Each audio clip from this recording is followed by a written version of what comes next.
Hi hello എന്തൊക്കെ വർത്താനം എല്ലാവർക്കും സുഖമാണോ? അപ്പോൾ എല്ലാവർക്കും ഇന്ന് നോമ്പായിരുന്നു അല്ലേ? അപ്പോൾ ഇന്ന് രണ്ടാമത്തെ നോമ്പാണ്. ഞാനിതാ ഇന്ന് തരിക്കഞ്ഞി ഉണ്ടാക്കുകയാണ് കേട്ടോ നോമ്പിന്.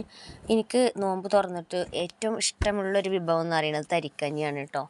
എന്തില്ലെങ്കിലും തരിക്കഞ്ഞി ഞാൻ ഉണ്ടാക്കും കേട്ടോ, എത്ര നേരമില്ലെങ്കിലും. ഇനിയിപ്പോൾ ചായ കുടിക്കാൻ പത്തിരിയോ അതുപോലെ ചോറോ അതൊന്നും വേണമെന്നില്ല. തരിക്കഞ്ഞി ഉണ്ടെങ്കിൽ പിന്നെ അത് ഒരു ഗ്ലാസ് കേട്ടോ, അധികമൊന്നുമില്ല. അപ്പോൾ തരിക്കഞ്ഞി ഉണ്ടാക്കുകയാണ്. അപ്പോൾ നല്ലോണം ഉള്ളി വാടിയിട്ടുണ്ട്. ഞാൻ ചെറിയ ഉള്ളി ഇട്ടിട്ടാണ് കേട്ടോ ഉണ്ടാക്കുക. ആദ്യമൊക്കെ ഇതിൽ സേമിയ ഇട്ട് ഉണ്ടാക്കിയിരുന്നു. ഇപ്പോൾ ഞാൻ വെറും തരി മാത്രമാണ് ഇതിൽ ഇടുന്നത് കേട്ടോ.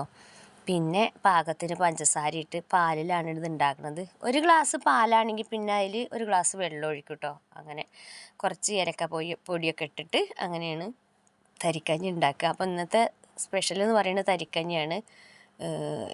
എനിക്ക് ഏറ്റവും ഇഷ്ടപ്പെട്ടൊരു വിഭവം തരിക്കഞ്ഞിയാണ് കേട്ടോ. നോമ്പ് സമയങ്ങളിൽ കേട്ടോ, നോമ്പ് തുറന്നിട്ട് നമ്മൾ ഈ തരിക്കഞ്ഞി കുടിക്കുകയാണെങ്കിൽ നമ്മുടെ വയറിന് നല്ലതാണ് കേട്ടോ, നല്ലൊരു തണുപ്പാണ്.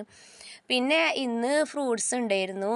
പിന്നെ വത്തക്കയും പൈനാപ്പിളും അതുപോലെ മുന്തിരി, ഓറഞ്ച് ഇതൊക്കെ ഉണ്ടായിരുന്നു കേട്ടോ. അപ്പോൾ ഞാനിതിങ്ങനെ നുറുക്കുകയാണ്, വട്ടത്തിലിങ്ങനെ നുറുക്കുകയാണ് കേട്ടോ പൈനാപ്പിളൊക്കെ. അപ്പോൾ തണുപ്പിച്ചിട്ട് ഫ്രിഡ്ജിൽ വെച്ചിട്ട് തണുപ്പിച്ച് കഴിക്കുമ്പോൾ നല്ല ടേസ്റ്റ് ആവില്ലേ നോമ്പ് തുറന്ന ടൈമിൽ.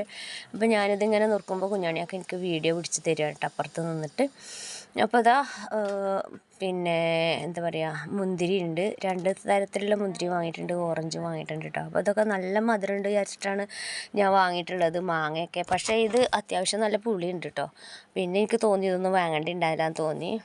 പിന്നെ എന്താണെന്ന് വെച്ചിട്ടുണ്ടെങ്കിൽ പക്കവട ഉണ്ടായിരുന്നു കേട്ടോ, കുറച്ച് മാത്രം പക്കവട ഉണ്ടാക്കി. ഫ്രൂട്ട്സും ഇതൊക്കെ തന്നെയായിരുന്നു ഇന്ന് നോമ്പ് തുറക്കാനുള്ള സ്പെഷ്യലുകൾ എന്ന് പറയാൻ. അപ്പോൾ അൽഹംദുലില്ലാ ഈത്തപ്പഴം വെച്ചിട്ടാണ് നമ്മൾ നോമ്പ് തുറന്നിട്ടുള്ളത്. ഓരോ ഈത്തപ്പഴം വെച്ച് നോമ്പ് തുറക്കും. പിന്നെ കൂടുതൽ സമയം നമുക്ക് കിട്ടുന്ന സമയങ്ങളിലൊക്കെ നമ്മൾ പ്രാർത്ഥനകളിലും നിസ്കാരത്തിലൊക്കെ മുഴുകിയിട്ടാവും അല്ലേ ഈ റമദാൻ മാസം.